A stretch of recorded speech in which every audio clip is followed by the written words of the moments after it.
sometimes we hear all kinds of things like that we've been conditioned or that we have resistance or any of these things, and they become something that seems to have an independent nature. And so it's important, if we've been exposed to these points of view, to just, when they come up, resistance, I'm conditioned in some way, to just relax as flawless awareness. And even that perception is timelessly free. It's just like enlightenment and non-enlightenment, freedom and bondage. They're both timelessly free. And neither have ever had an independent existence.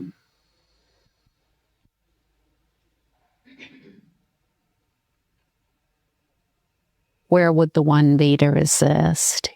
So these are just applying one perception to another perception, or where would the one be to be conditioned? Once we take up that weapon against ourselves of thinking that we are somebody who's flawed or conditioned or whatever it might be, then it's very difficult to get out of that. And a lot of times, this is just the way we're raised. We learn to look at ourselves in this way, that there's something wrong with me and I need to be fixed.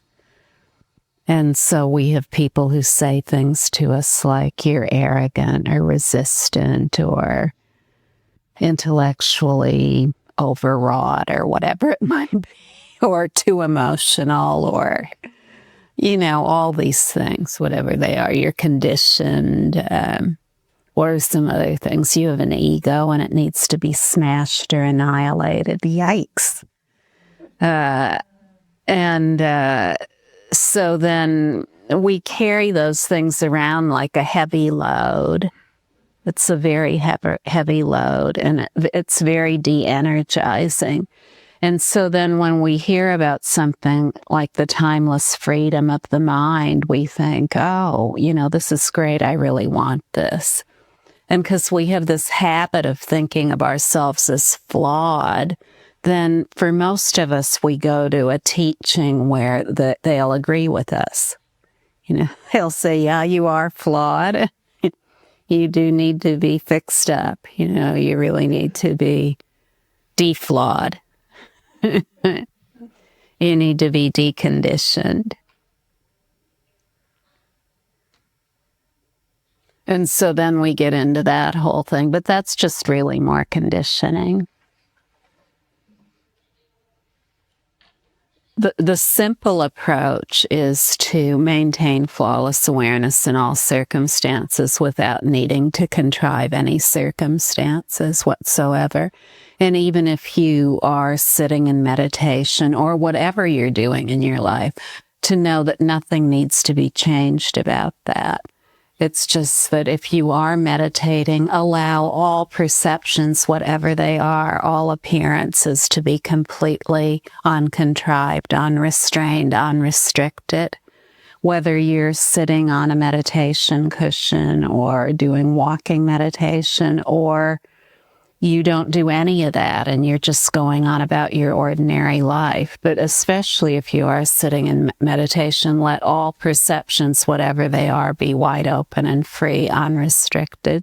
Maintain flawless awareness in the direct encounter with these. This is freedom in immediate perception. That's all there is, freedom in immediate perception, forever and always. And then when you're going about the rest of your day, nothing changes. Freedom in immediate perception, whether you're sitting, walking, standing, lying down, sleeping, dreaming. There's always only freedom in immediate perception. So nothing needs to be contrived. No special circumstances need to come about. And at the same time, nothing needs to change. So if you enjoy mantra repetition, chanting, meditating, or if you enjoy writing code 24 hours a day or hacking the internet or whatever it is, Maintain flawless awareness, whatever the appearances are. They're equally meditative, so to speak, whatever they are. They're all completely wide open and free. So nothing needs to change, and there's no need to force yourself to change whatever you're up to.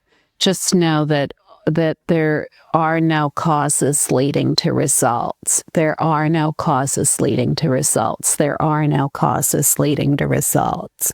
In maintaining flawless awareness, all is seen as flawless awareness. It's as simple as that. And so mantra repetition, chanting, meditation isn't leading anywhere. It isn't leading anywhere at all. And neither is writing code or hacking the internet or anything else. That's not leading anywhere either. The only freedom there is the freedom and immediate perception of whatever the complete and identical experience of every moment is. There isn't any other freedom. What's most important is to understand causes and results completely, not to stay tied up in trying to establish cause and effect.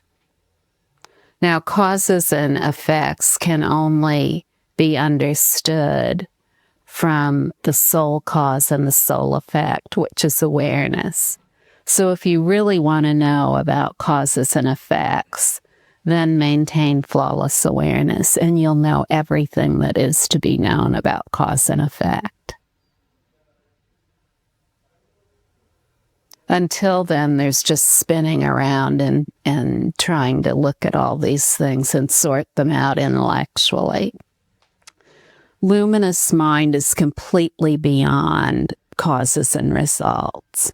It is the sole cause and the sole result in all appearances, no matter what they are. As such, it is completely beyond causality. Yet it includes everything, all of the appearances, no matter what they are. And it's just like if we're on the ground looking around at our immediate circumstances, we can see very little. But if we fly 20,000 feet up into space and look down, then we can see a lot more. We can see how everything is laid out. And such is the vantage of luminous mind that is beyond causality.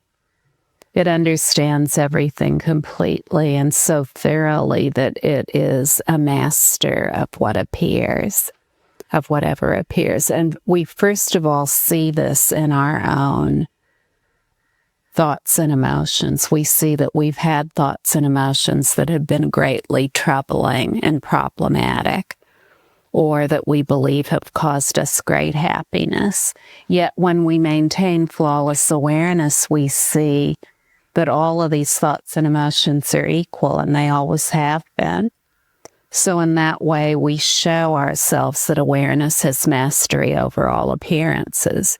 We have these thoughts and emotions. They troubled us for a long time, or we thought we needed to have them, certain thoughts and emotions, in order to be happy, and suddenly we don't. Everything becomes more and more equal. So at one time, we had all kinds of cause and effect relationships between all these thoughts and emotions. If I am having certain kinds of thoughts or certain kinds of emotions, we say to ourselves, then I'll have a good day. I'll be in a good mood. If I have other thoughts and emotions, then I'll be in a bad mood. So when we begin to maintain flawless awareness in the direct encounter with all these thoughts and emotions, what we see is that they've never been a problem. They're all equal. All-pervasive luminous mind is that which pervades everything, no matter what it is. Pervade, it's the soul source. It completely is the substance of everything. It sees through everything. It's the substance of everything, like sky. Just like in stainless sky, there's no flaw anywhere, and no flaw can be found. Such is the case with your own mind. There's never been anything at all imputed to exist therein, in and of itself, including cause and result, cause and effect, time and space.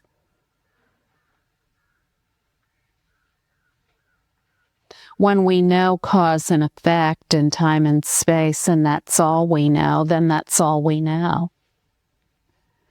However, the flawless knower that is beyond causation, it knows everything about cause and effect, time and space, but as the flawless knower, it knows that it is the source of those. It is the sole source of those. So this is the vantage that is all-pervasive, that understands everything, that is completely beyond all descriptions of causes and their results.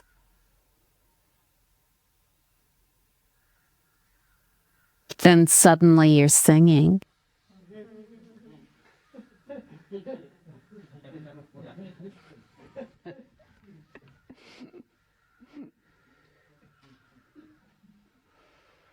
And whatever comes out, it's the melodious song of awareness.